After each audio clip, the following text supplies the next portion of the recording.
Welcome to the B2B Sales and Marketing Hotline. Dialing up the latest tactics and hottest trends, we're here to help you take your B2B game from stagnant to stellar. I'm Emily. And I'm Maryanne. And together, we're ready to answer your burning B2B sales and marketing questions. Each episode, we'll tackle a need-to-know topic in the ever-evolving world of B2B sales and marketing. We'll break it down with actionable takeaways that you can implement right away. And because you don't get results without real talk, we're wrapping up every show with a quick Q&A segment. So fire away with your burning questions. Whether you're a seasoned sales leader or a marketing maestro just starting out, the B2B Sales and Marketing Hotline is your one-stop shop to take your B2B efforts to the next level.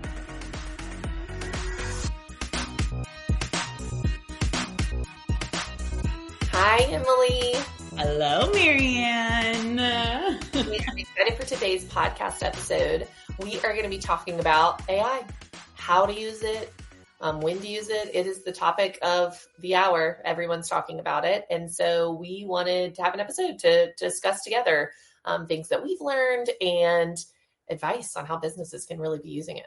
Yes, AI is the name on everybody's lips these days. I feel like it's all we talk about, all we're learning about. It's just rapidly evolving and the use cases are tremendous. I mean, we're finding use cases all the time on how we can implement and, make our lives easier using AI. But don't you think the conversation, I'm glad to have this podcast today because I think those conversations can be very vague.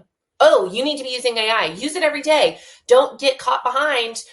Stay ahead and use AI. Learn how to use it as a new habit with all of your employees. I just think there's a lot of vague instructions. So I think today is helpful to be able to say, this is how we use it. This is how you can use it. And specifically with B2B marketing and sales, not just necessarily at your home or with your family. Yes. Yeah, I agree. I think it is a little bit vague and the instructions are not clear. And there's a lot of different options too, to do the same thing, right? There's a lot of different AI, platforms and different tools. And it's hard to know, okay, if I leave here from listening today, here are the specifics that that's what our goal is for today, is to give some And of course, we can give specifics on where we are now with how we're using it, but it is something that is growing, changing, and requires research and curiosity to understand, to know capabilities and test them out. So, there is a level of that has to be implemented by everybody. And I think that, one of the reasons that we adopted it really early is because our CEO was so curious. And so he started finding things and sending them to us and asking us to try them. And then we would try them and share them with our clients and have our consultants share them with our clients. So there's lots of ways that it's not just a checklist. You can't just say, do these 3 things tomorrow, but you can say, do these 3 things tomorrow and continue to experiment and learn and try on your own. Yes, absolutely agree. So do you want to start with sales, AI and sales, and kind of talk through what, sellers, sales managers, sales leaders can be doing, using AI to make their process better? Totally. So, first thing, how we use it with clients and for the businesses that we work with, sales enablement, using it to create the content, using it to provide sales teams with insights and tools for improving their performance. Obviously, we're going to talk more about HubSpot and how it integrates with HubSpot, and they have their own AI tools. But even just using ChatGPT can give a lot of great AI tools for concepts and ideas and content for sales enablement. Yes, absolutely. Sales enablement's huge. Creating content pieces. I also see a lot of sellers using AI to help write out their sales emails for them, taking, prompting AI saying, I want to write a follow-up, a 3 email follow-up series with XYZ. I want to send it to, this type of person. Can you write me these emails? And AI can crank out some emails. And when we say AI, we're saying, ChatGPT, Gemini, any of those. You can go on websites. Free. Yeah. For free, make an account, and just start prompting away and get some good sales emails. I But like something to remember is that it's not just a content writer. It can really give context. So you can even, as a salesperson, copy and paste an email and say, I had a really bad response rate when I sent this to cold leads.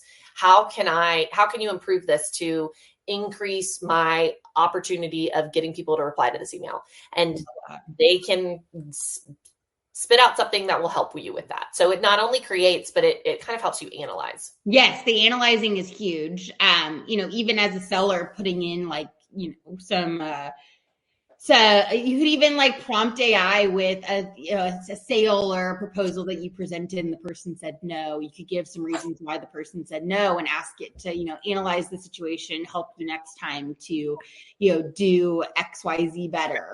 Right. And have it really communicate with you. We have consultants on our team that will have various with AI, back and forth, really understand. Yeah, it's very, very cool. Talking about the sales side of things, our parent company, the Center for Sales Strategy, just came out with a very cool AI tool for sellers, also called the Practice Coach. It is alongside Udly, which is a very cool AI tool, and it actually allows you to have conversations with with a prospect, and you can lead the conversation in any direction you want, and the AI will actually follow along. So you could have a whole practice scenario with, a mattress company or whoever you're selling to, and actually practice your sales. It's very cool. AI is, I think, really changing the game for sellers. And then get the feedback afterwards of what they can do better and how they could improve, or how other options of how they could have gone about it. Yeah. Yeah. Okay, cool. I also, a big one that we see a lot is forecasting and understanding where sales trends are. If you're a leader and your team is typically, selling more, but not selling as much this year, or you're trying to understand where your forecasting is going to lie.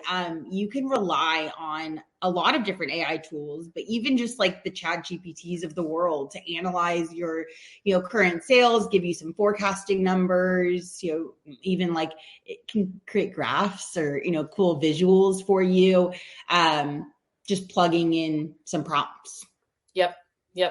And then on the other side of that, lead scoring, right? Mm-hmm. So figuring, having AI using ChatGPT to help you figure out, these are prospects I'm interested in, share with me other companies I could look into, or which of these hits these data points that I'm looking for to reach out to first. How should I prioritize these? AI can help you with that.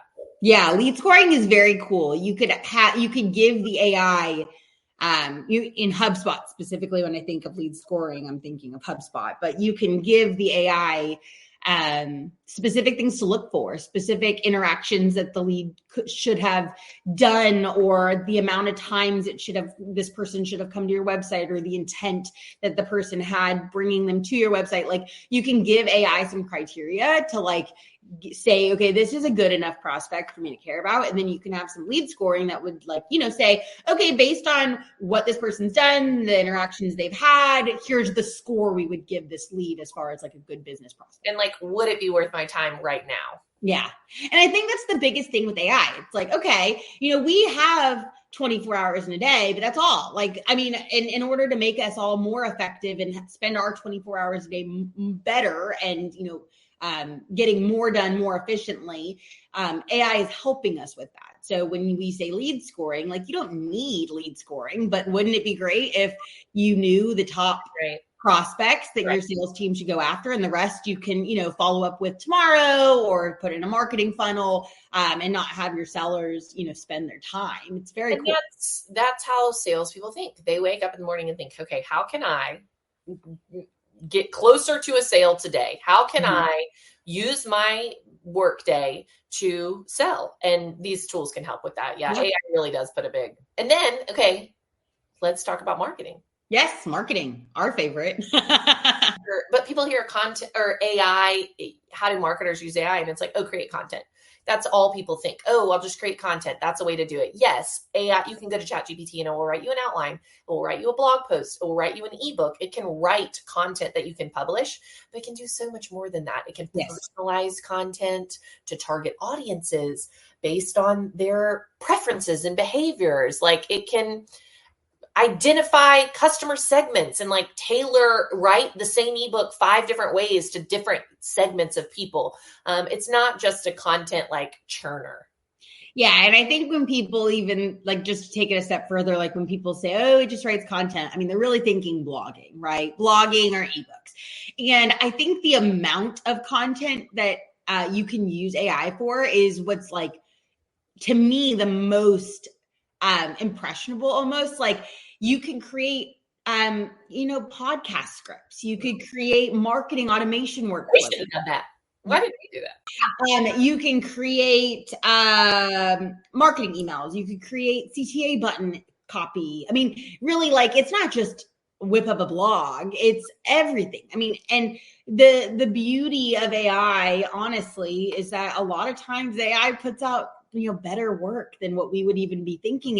It's becoming good prompters, right? So it's being able to like have the idea. We're the creative thinkers, the humans are the creatives, and then we are giving AI the tools and the prompts for them to help us create what we're imagining in our brain. And it's very cool. And it allows us to move faster, perform better. And also you can, again, like we were just saying with sales, you could have it analyzed for you. So you could say, okay, here's the CTA button copy. It's had a lot of click-throughs, but not a lot of people are, downloading, filling out the form. What could I change? Help me think this through. And it will actually help prompt and think things through. Yes. So it is. I think the context is really crucial here. And then similar to salespeople, marketers also have a lot of repetitive tasks. They need help improving efficiency so they can scale their marketing efforts. And AI can do that. That's not just salespeople who have that problem every day, right? So I think that going to AI to help you, edit the way that you're doing repetitive tasks is a good way to think about it. Another thing for marketers too is analyzing and improving on KPIs. So if you have AI like analyze your KPIs for you, it can give some pretty good suggestions for you to do, next month to improve. It can help you like think through some just like improvements in your marketing strategy too. So an example of that would be like, you could put into ChatGPT your, monthly website traffic, SEO traffic, organic keywords, search results, everything. And then say, like analyze this, think through, give me 5 tactical improvements I could make next month. And it will give you that. Everybody pause and write down that prompt. There was Emily's prompt for AI. Everybody can go and do that right now. That's a great use. That's a great use case for marketers. Yeah. Love it. Okay. Well, we'd be remiss to not tell you about Breeze, right? Talk about Breeze yet. We want to talk about like generally speaking, but yes, of course, everyone, if you've listened to this podcast at all, that we're HubSpot gurus and we get excited about all the new releases, and Breeze was announced at Inbound this year in September. So came out of beta and is live for everyone to use. Yes. And Breeze, when we're telling you guys about ChatGPT, Gemini, other tools you can use, I mean, even like the Canvas and the Grammarly's and stuff of the world are coming out with AI tools. So, I mean, AI is everywhere, right? Like anywhere you go, any tool you're using typically has some kind of AI functionality, but HubSpot is no exception. HubSpot now has Breeze. So basically, let's kind of talk about like the use case of Breeze.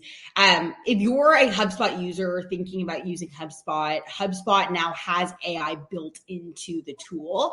So all of this that we're talking to you guys about, you can do within HubSpot, right? So like lead scoring, creating marketing emails, creating blogs, creating and uploading case studies. Things like that are now easier with AI. So you can give it a quick prompt, say, I helped this customer with, these were our, big rocks that we went after. This is how successful we were. Here was the challenges. And then AI will actually create for you a full case study within a minute. Things like that within HubSpot are now possible, which is very, very cool for everyone. The perk of HubSpot, one of the biggest perks of HubSpot in general is that everything's in one place, right? Your CRM, your marketing, your sales outreach, your service, everything can be in one portal. And so I think the biggest benefit of Breeze is that it connects and talks to all of those things. And it's one AI tool that is connected to all of your different areas of your portal. So of course you could, before Breeze was announced, use different AI tools like ChatGPT or Gemini or whatever you're using, and then put it into HubSpot. But it's really more efficient to have it all in there together that's talking to each other. Yeah, and the AI also really complements the CRM. So for example, like there's in HubSpot right now, you can go into one of your CRM contacts, so like just any contact, and you can click like summarize, and AI will actually summarize for you the entire, the entirety of the contact. So let's say you're a seller and you just picked up a contact from another seller that maybe left. Instead of having to go read through the entire contact record and understand every email that was ever sent, every proposal that was ever sent, every deal that never won, things like that, you could have it summarize it for you in a quick paragraph. You would read everything you need to know and move on with your day and be faster, more efficient sellers. Another example that sellers use is the sequence tool. So like we were just talking about, you could go into ChatGPT and say, hey, write me up a 4-part email series as a seller following up on XYZ. You could also do that in HubSpot. So in HubSpot, you can type in and have it prompt actual emails, and it will place them right into the sequence. Creates them for you. So it not just creates the content, it creates the emails. So yeah. It just takes so much time, saved. It saves so much time. Yes. And, as a sales leader, if you're listening to this and, we all want our salespeople being in front of prospects, right? Like in front of them, presenting to them, giving them the pricing, like that's the goal. And the admin work gets in the way. The admin work of having to, plug things in or type this email, like those are the things that bog down sellers to not have them in front of your prospects and customers, pitching them potential opportunities. So I do think that all of this does make sellers more efficient. I also hear a lot from people considering HubSpot that they don't want it, that they want the HubSpot platform to be a benefit to their sellers. And I think Breeze is just providing more benefit to sellers. It's allowing this to not be like a tool that is like top down leadership mandate, but rather a true productivity tool for sellers. It is creating a bit of a race though, because both managers and sellers are going to notice if you're not adapting these tools and building them into your habits. I mean, yes, you could go in and, like your example, summarize this activity. Yeah, of course you could go in and read all of it. Like it's not doing something you can't do. But if you don't get into a habit of using AI to help improve your efficiencies, you're going to get behind. Like this is not going away. It's time. You're going to be the slow rep in the office. Yeah. I mean, it really is time to embrace it, not resist it. And as a business owner, I know we talked about the sales and marketing, but also Breeze connects to every other area of HubSpot as well. So ops, do a chatbot or a virtual assistant, all of the service side, right? Enhancing your customer satisfaction and interactions with AI. And a lot of the listeners, I'm sure, has probably experienced that from the user side, right? When you go to talk to a chatbot. So, but that does integrate with HubSpot's chatbot and HubSpot's service features as well. Yeah, it's very cool. I mean, all of the service stuff coming out is very cool. The help desk, the new help desk, the ability for the chat bot to analyze what it knows first before it gets passed to a human. Just additional things that are improving efficiency, right? Like in general, if a chat bot can be the first line of defense, you want it to be like that. You don't want it to just like be a director to humans. But then the question comes up about how ethical it is and data privacy and bias. And we're already getting a lot of questions about that from prospects. Because there is a fear behind AI. It's not a human. And you're putting a lot of information into someone that, like, can you trust this computer and AI? Right. No, I mean, it is definitely a topic that I mean, even my husband at his work, tells me like about this stuff too. And I think it's important to remember that, like, when you are putting in information, like, don't use people's real names. Don't use, like, if you're, typing out an email and you want it to help like improve the email, like maybe don't put their name, like things like that I would consider, but just generic help across the board, like generically write me an email or generically create this landing page copy or whatever. Like none of that to me feels like really secretive. Or no, but and I think every industry is different. I mean, there's definitely industries that deal with privacy issues more, but it's something that everyone is still learning. So this is still new, and definitely kind of, I guess, rules around the safety of AI are still being established. Yeah. So, I think it's something that everyone, even experts, are still figuring out. Yeah. And I mean, I think it's evolving so much. Like there's just so much like on the horizon. We should tell them about Notebook LM too. Blew our mind this week. If you're listening to this, go to, is it Notebook LM? Yeah, that's right. It's Notebook LM. It's Google's AI. Yeah. Brand new. You can plug in, you can like grab one of your ebooks. You could grab any PDF or document you have on your desktop right now, drag it in there, and it will create a podcast episode. Or wait. No, we're not calling it podcast. Remember, we're calling it audio recaps. Oh, an audio recap. Yes. Not because it's not a podcast. It is an audio conversation. That is but it's very mind blowing, and actually, it's hard to explain. I mean, honestly, you guys, we cannot talk this up enough. Like, you've got to go and try it. We were wigging out when we did it. It was very cool. Yeah. I mean, it's the same generative AI that is like other AIs that can organize and analyze and synthesize data and information and give new context. But it does that.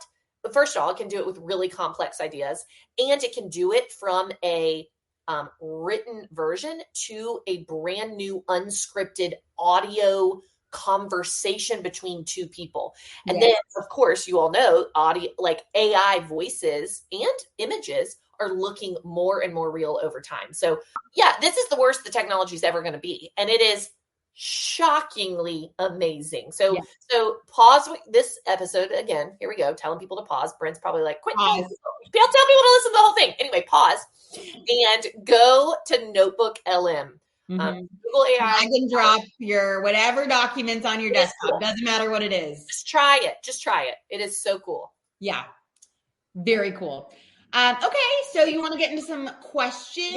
Yeah. I feel like we've given a lot of tactical, like, pause and go do this right now advice, which was the goal, right? Hopefully you made it back to the to do. So yes, let's go to questions. Okay, so first question for us is, AI is changing many aspects of SEO. Is this something we should be worried about? What changes should we make to ensure that blog posts rank highly on Google? And I love that this question was asked because of all the new Google AI. Now, when you Google search something, if you've noticed, you probably have, at the top of the Google search, you will find AI provides answers even before you get to a website, which is interesting. I think it is changing the landscape. And Maryanne and I actually at Inbound got some pretty good ideas. I don't know, Maryanne, do you want to share a couple of them? Well, I feel like that question is good and old. Like people have all, I mean, we've gotten SEO questions. How do I perfect SEO? How do I rank higher? That's not a new question. And yes, AI is adding a new challenge to that. But the answer is I think really the same. Like human-centered content. Write for people. Don't write for algorithms. That's what we've always said, right? Don't write for AI. Like Google always has and will prioritize natural, informative content. So like if you want to rank, write for humans. But I will say there are some specific things that you can write about that do help. So a couple of the things are writing content that AI can't answer. And what that means is writing content that is for someone who is further into their buying journey. So someone who is actually wanting to understand service, actually wanting to understand how you deliver product, how you whatever it is, fill in the blank, because AI doesn't know how you do that, right? So right. Writing more bottom of the funnel pieces of content, will help. That will help. We learned a lot about that because, AI is answering those like quick little, like, for example, like, what is a HubSpot agency? Like AI will answer that for you. If you type in what is a HubSpot agency, you're going to see the answer before you ever get to a single agency's website. So if I was to be writing a blog post that I would hope someone would see, it would be more like, how does Lead G2, do blogging for their clients using AI? So it's like a very specific topic that AI probably doesn't know the answer to. It's almost like, I mean, I guess it's not the same thing, but I'm kind of thinking it's the same. It's similar to when I think people started focusing on more long-tailed keywords. Yeah. Instead of just the short, okay, well, I need to do more of a long-form keyword so that way I can rank for a more specific thing. It's kind of like that, even more specific. Yeah. And I think that how we Google search and what we type into Google is going to continue evolving. Like we used to be, very like brief in what we typed, then long-tail keywords started bubbling up because people were asking more specific questions to Google.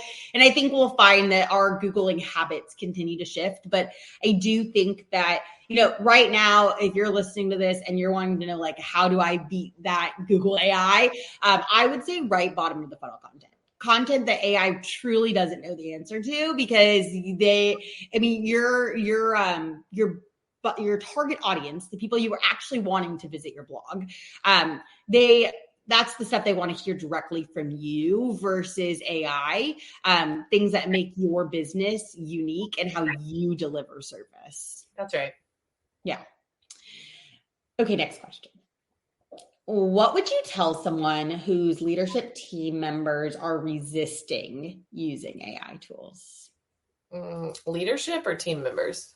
Because I feel like they're different. Leadership or team members. And I think it's different for either side, right?